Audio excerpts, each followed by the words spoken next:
Salut, c'est Mathieu, le blog Transformation Physique, un blog pour ceux qui veulent encore muscler et en bonne santé.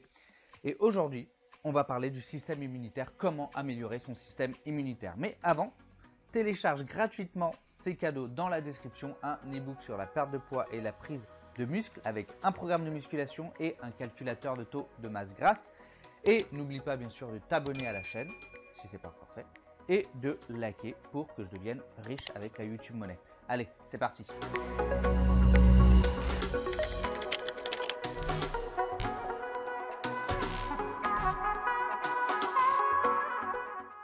Vu le contexte actuel, je me suis dit que ça allait être une bonne idée de te faire une vidéo sur le système immunitaire pour t'aider à combattre les maladies, bien sûr. Alors, bien sûr, tu ne seras pas invincible, hein, mais ça peut quand même t'aider à tomber moins malade. Alors, qu'est-ce que l'immunité déjà? Alors non, c'est pas une épreuve de Koh-Lanta.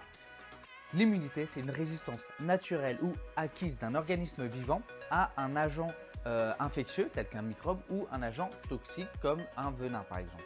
Donc notre corps a mis en place en fait tout un système de protection via ses organes face à des agents infectieux, face à des pathogènes. Ça peut être des virus, des microbes, des champignons, etc. Mais on peut aussi parler face à des menaces toxiques comme des poisons, du venin, etc. Mais aussi face aux blessures et face au cancer, etc., etc. Dans sa définition, on s'aperçoit qu'il y a deux types d'immunité. Il y a déjà la résistance naturelle qui est l'immunité innée et la résistance acquise qui est l'immunité adaptative. L'immunité innée, c'est celle qu'on a dès la naissance, alors que l'immunité adaptative, elle se développe lorsque le corps rencontre les agents pathogènes. Donc il va développer des lymphocytes spécifiques à chaque fois qu'il va rencontrer un nouveau pathogène.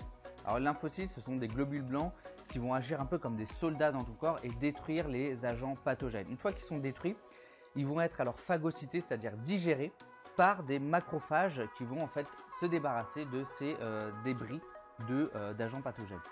Alors il y a un mythe qui dit que le sport entraînerait une immunodépression, c'est-à-dire une baisse de notre système immunitaire. On serait moins capable de faire face aux maladies après avoir fait du sport. Et il y a même des études qui montrent ça et qui donnent trois effets en fait du sport sur l'immunité.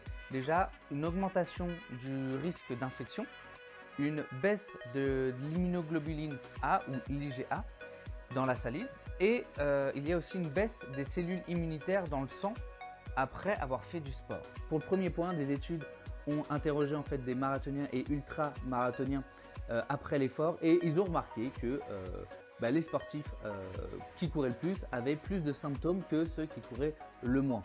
Sauf que le souci, c'est que ce sont des données en fait auto-reportées par les sportifs et il n'y a pas derrière de confirmation clinique. Donc si ça se trouve, en fait, les symptômes qu'on pourrait prendre comme des infections sont liés à des éléments tout autres qu'une infection. Le deuxième point, c'est la baisse de l'immunoglobuline A. Le souci, c'est qu'il n'y a pas de relation en fait entre la production d'immunoglobuline A et la quantité de salive.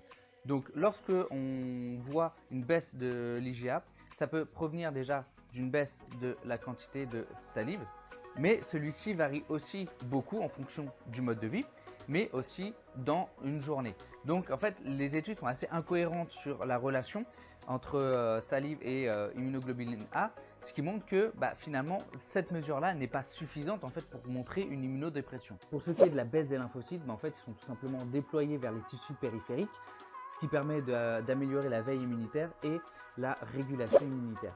En réalité, le sport est vraiment bénéfique pour la santé, tout simplement parce que tu vas gagner en masse musculaire et perdre en taux de masse grasse, et ça va beaucoup améliorer les marqueurs de santé et notamment faire réduire l'inflammation chronique qui est très mauvaise pour tes marqueurs de santé.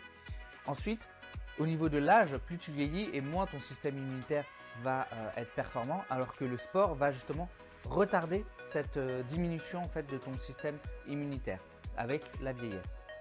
Faire attention à ton alimentation est aussi très important pour ton système immunitaire et surtout ne néglige pas tout ce qui va être fruits et légumes parce qu'ils vont t'apporter énormément de micronutriments qui sont bénéfiques pour ton système immunitaire. Il y a notamment une méta-analyse de 2019 qui montre que la consommation de fruits et légumes est liée à une réduction du risque de maladie et à une réduction de la mortalité. Tu as par exemple la vitamine D qui permet d'activer les lymphocytes régulateur qui, comme son nom l'indique, régule le système immunitaire. Tu as aussi la vitamine C qui est un antioxydant qui permet de lutter contre les radicaux libres, mais aussi de réduire l'inflammation. Et c'est aussi très important pour les globules blancs. Donc tu vas en trouver dans différents fruits comme le kiwi par exemple.